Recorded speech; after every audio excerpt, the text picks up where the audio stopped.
Democratic presidential candidate Joe Biden has made his choice. Joe Biden has made up his mind. It is junior California Senator Kamala Harris. Kamala Harris was his choice for a running mate.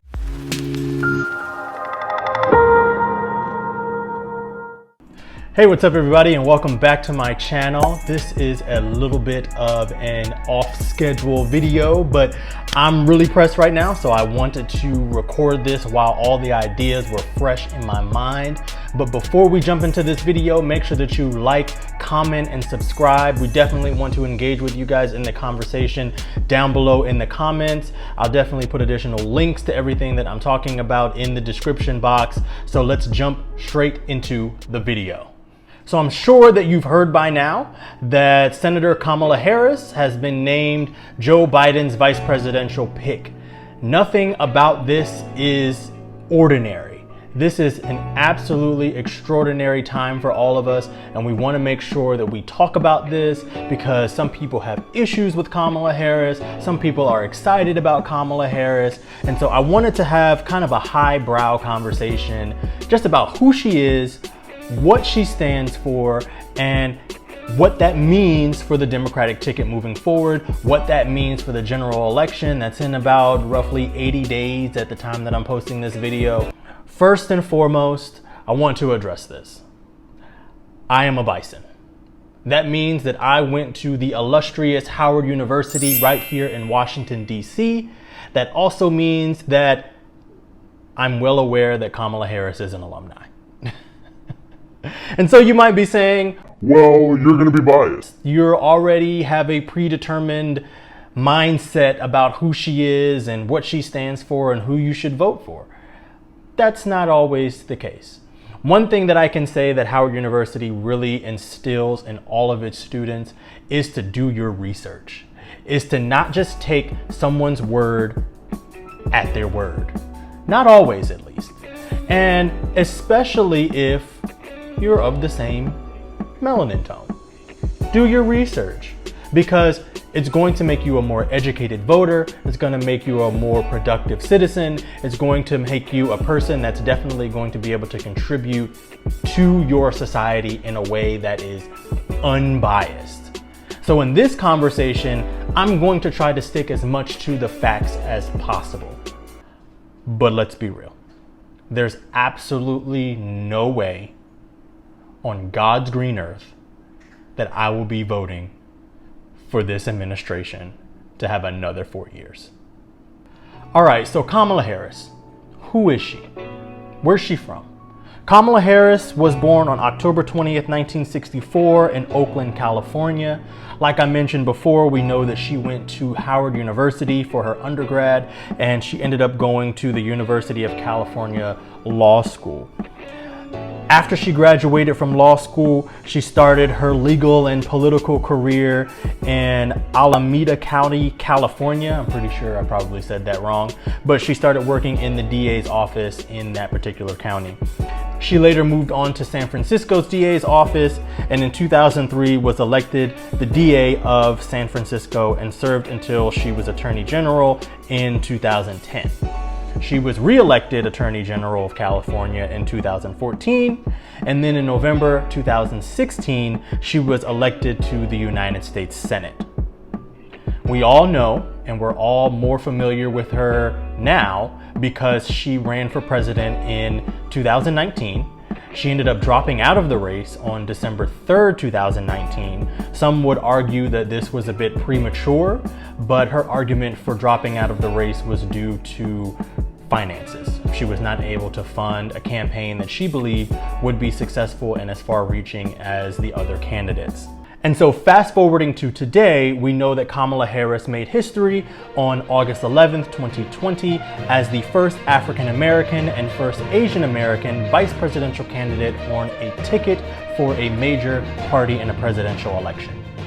So let's dive into a little bit about what her past looks like, because if we're honest, there are definitely some people that are excited, and there are definitely some people that are not so excited and don't think that it's really going to change anything. So what do the facts say? A lot of the issues that come up in my conversations with friends, with family, with fellow alumni of Howard University spin around her time in the DA's office in San Francisco and as Attorney General of the state of California. So what are some of the things that come up in our conversations? As DA of San Fran, she came into the office with a felony conviction rate of 50%. That rate increased to 50% in 2005, 66% in 2006, which was the highest in 10 years, and 76% in 2009.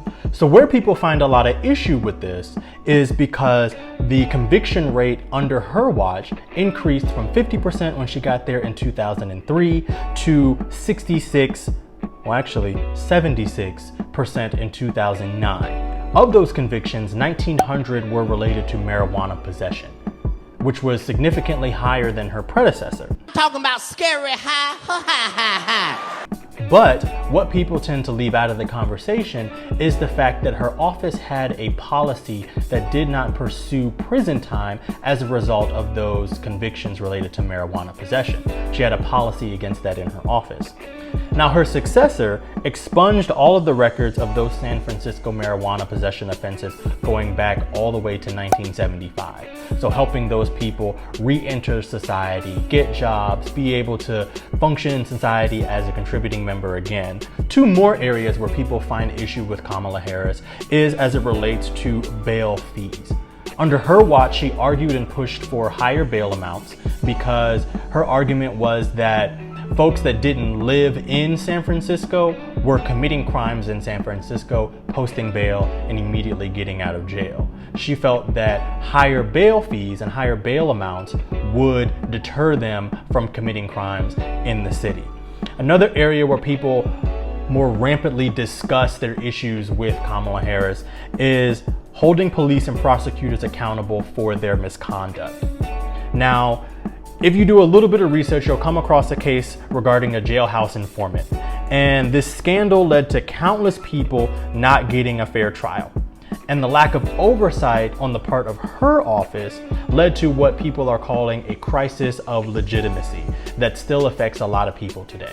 Now, on the flip side, we do have a couple areas where Kamala Harris is praised. Maybe not even just a couple, there are quite a few, but I just want to highlight a couple of them here. The first one that comes up, if you do a little bit of research, is the Back on Track reentry program in San Francisco.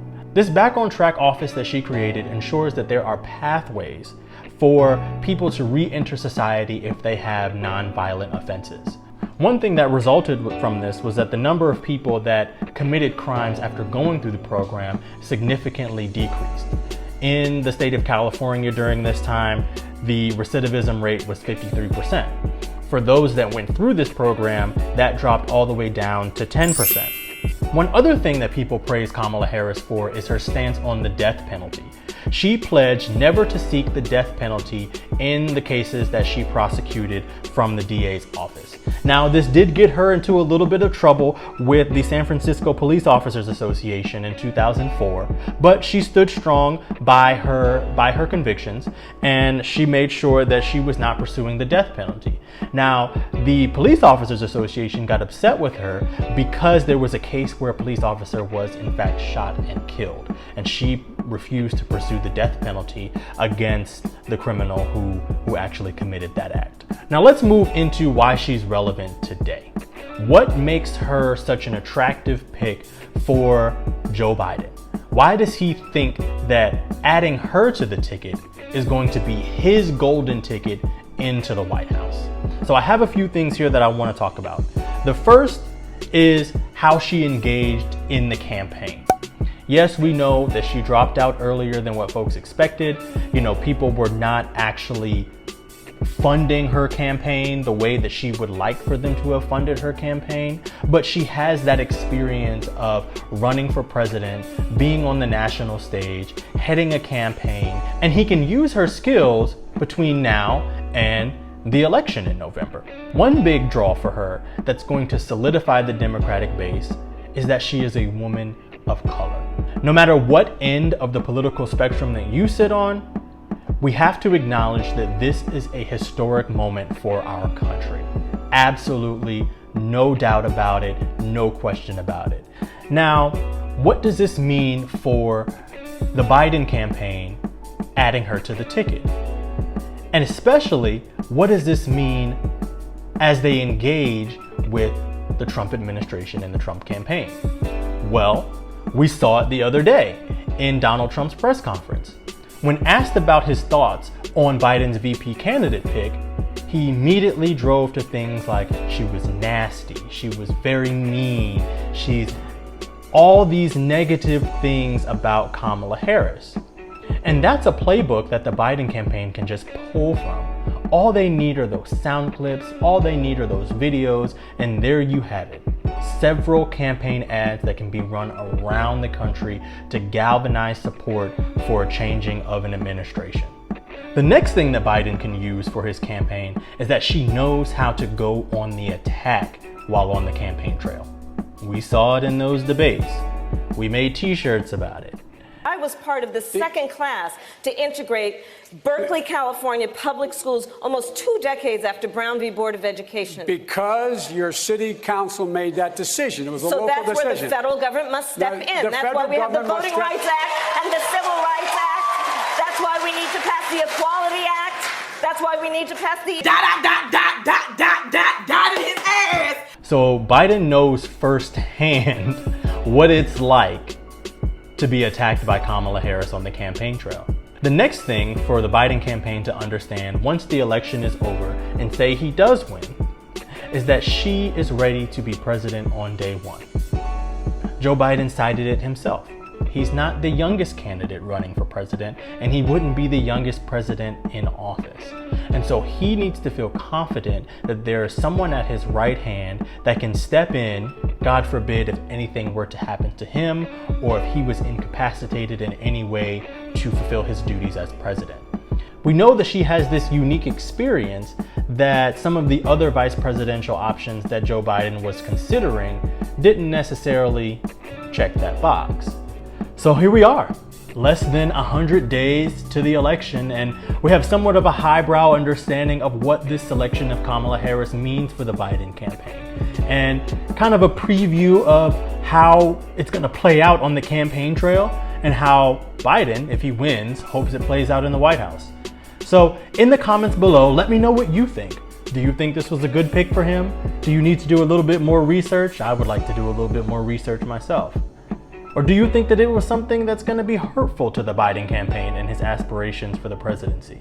Let's talk about it in the comments. All right, thanks for watching, and I will see you next week. Peace.